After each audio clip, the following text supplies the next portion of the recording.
Hello and welcome.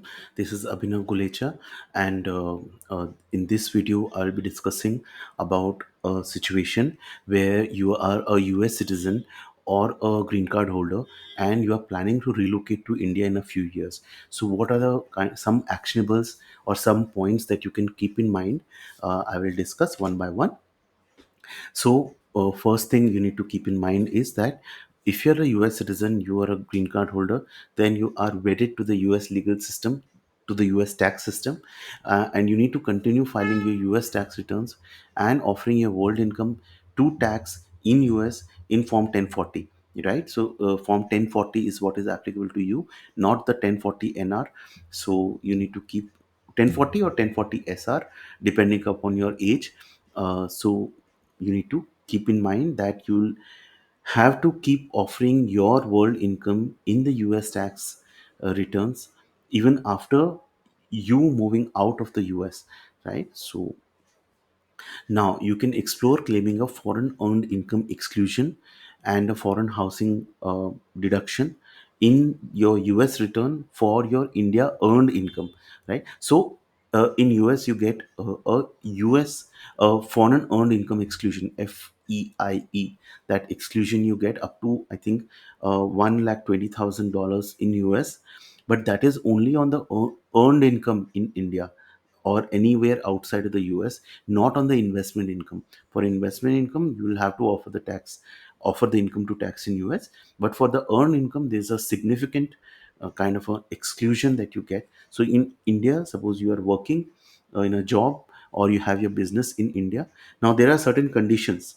You'll have to check the fine print for the conditions, and basis the conditions, basis the eligibility, you can claim that. So practically till that amount, it will be tax free for US tax purposes. And also foreign housing deduction, you can see your eligibility and accordingly claim, right, in the US return.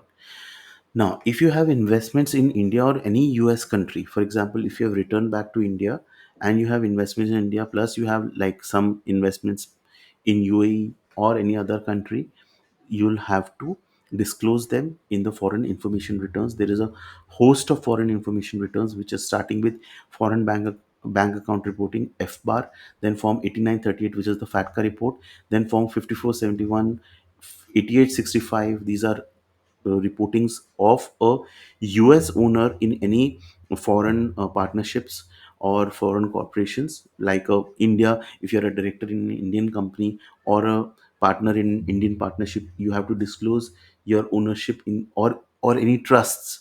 If you are a owner of an Indian trust, all that you have to disclose in US, right? Because US views, see, basic thing is US views any non-US investments by US citizens suspiciously, right? Because they think the regulations have been so construed that they think that the investments have been made to evade US tax. So they don't stop you from making the investments, but they want increased kind of reporting requirements for every rupee or that you have invested outside of the US. And then you have one very draconian or a punitive requirement is Form 8621, which basically is on PFIX. Any pooled non-US investments, which may be like Indian mutual funds or ETFs, they all construed as 86 PFIC investment, and you need to report 8621 along with your US tax return for all the investment, for all such investments. Now the bad thing is that if you miss these foreign information returns, your Form 1040 that you file will be treated as incomplete. And so generally there is a statute of limitation of 3 years or 6 years that apply. But if you have not, if your return is not considered complete, then there is a statute of limitation doesn't apply. That means IRS can question the returns even after 20 years, right? So that is the problem. Okay, if you have missed disclosing your non-US income or non-US returns, if you have not filed, or you have not declared your non-US assets, Indian investments, then, or you have, if you have not filed your 8621 for your Indian mutual funds, then there is a facility where US gives you, the IRS gives you is the streamlined procedures. The penalty for non-filing of the foreign information returns is very high, right? So, and if it's considered willful, then it can go even up to 1 lakh USD, right? And even includes the criminal prosecution. So US offers you this wonderful way where if there is the will, if the violation is non-willful, you can opt for the IRS Streamline Procedures, which is again divided whether it's a domestic procedure for US residents and foreign STFP for US citizens based abroad, where you can come ahead and you can disclose your non-US incomes. If it's a domestic procedures, which is basically US resident, you need to pay a 5% Title 26 penalty. But if it's a foreign, you are foreign resident, US citizen or green card holder, but living outside of the US, then even that is waived off. However, please discuss with your tax attorney completely, because it's a very sensitive thing about non-disclosure. If it's a willful non-disclosure and you are offering the income under a streamlined procedure, then even heavier penalties can be imposed on you. So you need to be very careful with respect to the disclosures, right? Okay. Obtain OCI if you have not obtained. If you are a US citizen, not for GC, but if you are a US citizen, please obtain an OCI. It will put you at par with an Indian resident or an Indian non-resident in in terms of all your investments in India. So it will make things easier for you in India, right? Because you are returning back to India, then you will need to do the transactions, and but if you have an OCI, then it will become make things easy. Reduced benefits. If you are a US citizen, see, you might be thinking that you'll get benefits under the DTA. Anyways, India US DTA is not a very strong DTA. It's quite weak actually. But even there is a savings clause in the India US DTA, which basically says that if you're a US citizen or a lawful permanent resident, basically a green card holder of US, you don't get the benefits under the DTA. It will be the taxation system will remain the same, as US will want to tax you uh, as per its own laws. It will not give you those benefits. So please understand that whatever remaining little benefits that you get under the DTA, that also you may not get it uh, because of the being a US citizen or the GC. Good thing is that otherwise, if you return, if you are a non-US citizen or a GC, uh, when you return back to India, there is this thing about the very low estate tax threshold of 60,000 USD, which may, if you have US situs assets, you may need to liquidate them to bring them to make them below that threshold. Otherwise the estate tax starts applying. However, in case you are a US citizen or green card holder, then there is a higher gift and estate tax limit. Actually, here it's not about the USC or GC as per the Internal Revenue Code. There is a different definition with respect to domiciliary. If you are a domiciliary of US, again the limits are the definition is slightly different. But if you're a US domiciliary, uh, the gift and estate tax limits are like very high, 13 point, I think 13 million and above. And but the only thing is that your world assets will be considered. For a non-US domiciliary having US assets, only the US assets are considered for calculation of 60,000 USD purposes for the estate tax trigger. But if you are a US domiciliary, your world assets will be considered for calculation of 13 million USD limit estate tax threshold. So that you need to keep in mind. Okay, when you come back, so when you will be like coming back to India, you need to convert the Indian bank accounts to resident. This is a Indian family law requirement. If you don't have anything in India, you will need to open Indian bank accounts. So if like you have 2 years to go from your return, and if you still are a US resident, and if you've come for a visit to India, what I would suggest that you can open an Indian bank account, which is a NRO account, and you can then after your the NRO account, and you can fund that account from US, that is non-repatriable money, which you can use for like making payments in India. When you come back, or within like 1 or 2 years, you start making payments for your for your children's school education, rent, deposits and everything. You can open a NRO account, at least fund that NRO account. And if you don't have an Indian bank account, if you have an Indian bank account which is an NRO account, hopefully, then you need to convert it into a resident account on your return. Link your PAN with an Aadhaar card if it's not linked, because that is an important requirement. If you want to do any financial transactions in shares, then I would suggest you to hold on. If you don't have a demat accounts, I will suggest you to hold on. Don't open fresh accounts. Open fresh account only after your return to India, because if you open a non-PIS demat account, then you will need to close it, open a uh, resident demat account. It's a very complicated procedure. So wait for your return of India. Till then, continue your US bank accounts. Now find a good CA with who knows about international tax. So if you come back to India and you have US bank accounts, and you'll have to file your returns in India, where you'll need to disclose your foreign assets in Schedule FA. And then, depending if you are a not if you are a resident, ordinary resident as per Indian tax purposes, then you will not need to also disclose the income from certain US investments. So find a CA who is good with international tax, preferably in your city, wherever. So if you're a Bangalore, you'll be coming back to Bangalore.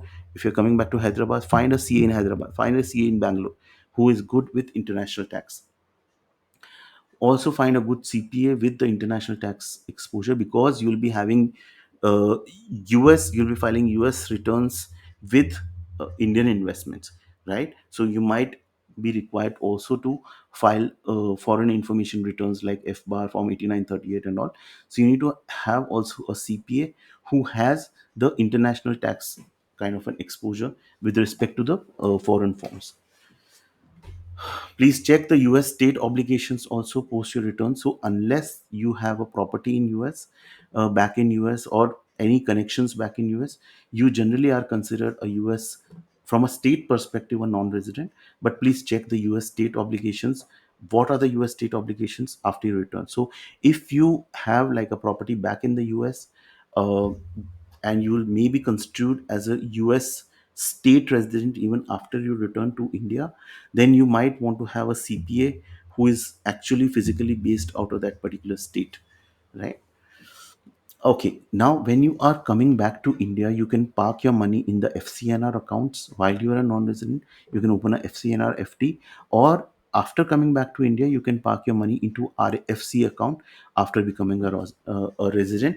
That money is like free from the restrictions under the Indian FEMA law with respect to if you want to maybe invest back in US or sent back to US. They all will be freely available. Have a will or nomination with respect to your US investments, or US, and a contact in the US, an estate attorney contact with respect to your US investments. Your Indian will not be sufficient for your US investments. You need to have a separate will, in my view, for your US investments, and have a estate attorney, also a contact available. If you have investments in the US and long term goals in the INR, be okay with it. Be okay with the currency risk aspect of it. Indian currency generally depreciates, so that is good with respect to your investment portfolio, but it may reverse also. So be okay with that currency risk, because why? The problem is that if you are a US citizen or a green card holder, because of the regulations and the way internal revenue code has been structured with respect to non-US investments, it's always better to keep your investments in US. And then if the long-term goals are there in INR, be okay with the currency risk, unless you decide that you want to renounce your citizenship, because it will have its own set of tax implications, the exit tax and other things. So be okay with investing in US, uh, and brace yourself for the compliance costs that come with, uh, or you can decide that I will invest in US, and then you brace for the compliance costs that come in with respect to your investments in India, right? Then remember that whatever Indian tax you pay, you can claim only a proportionate credit of the same in the US federal return. uh, If you have, because India is also a strong market, equity market, so if you want an exposure with respect to the Indian stock markets, you can get it through the US mutual funds or ETF route rather than investing in India, which can attract PFIC implications. Invest in US, get that expertise, get that exposure in the US itself. It will not attract the PFIC and the foreign reporting obligations. Update the Indian address in the US, whatever investments after you return, because that will help in operating those accounts from outside of India. Keep a spouse or close relative aware of the procedures for the US investments in case of death or incapacity. Update the US status in the Indian investments. For example, the FATCA forms that you need to fill, that you are a US person. If you don't fill, then there is a penalty in India for the non-compliance. Keep some earned funds abroad. It's always a good strategy. Don't move everything back in India. Keep some funds abroad or move it to an RFC account. Don't remit 100% to a resident account, right? These funds, because they are excluded from a FEMA regulations, tomorrow if you want to do a startup or something, you can just use those funds and it will be excluded from the FEMA ODI regulations. After your return back to India and becoming a ROR, you need to do disclosures of the US assets in the Indian returns and also the US incomes. And there are severe penalties in India for non-compliance. Make a 89A election for 401k or traditional IRA. You can make a 89A election after becoming an ROR, that will defer your tax liability on the 401k income till your withdrawal. I've spoken on it in my other videos on 401k. You can have a look at those videos. 401k traditional IRA withdrawals will be taxed in US at graduated rates only, right? So otherwise, if you are a US non-resident, then there is, it's like taxed at two parts. One is the contributions, which are taxed at graduated rates. Incomes are taxed at 30% or 25% reduced rate as per the DTA. But in this case, since you are a US citizen or GC, it will be, entire amount will be taxable in US at graduated rates only. Beware of investing in India in any products which qualify as PFIX, which is all your mutual fund, ETF, REITs, InvITs, ULIPs, and all. Please be aware of the IRS reporting requirements that may arise with respect to your Indian investments like NPS, EPF, which may be treated as trusts in US. Check your final point, check your RNOR eligibility. If you are an RNOR, that is a golden period to kind of settle your US investments. Or if you want to hold on to your US investments, which is a good idea, then you can reset the cost basis towards the end of R naught, right? So these are a few points that I thought can help a US citizen or a GC planning to relocate to India in a few years. If you have any thoughts, comments, do please share in the comment section. Thank you so much for watching this video.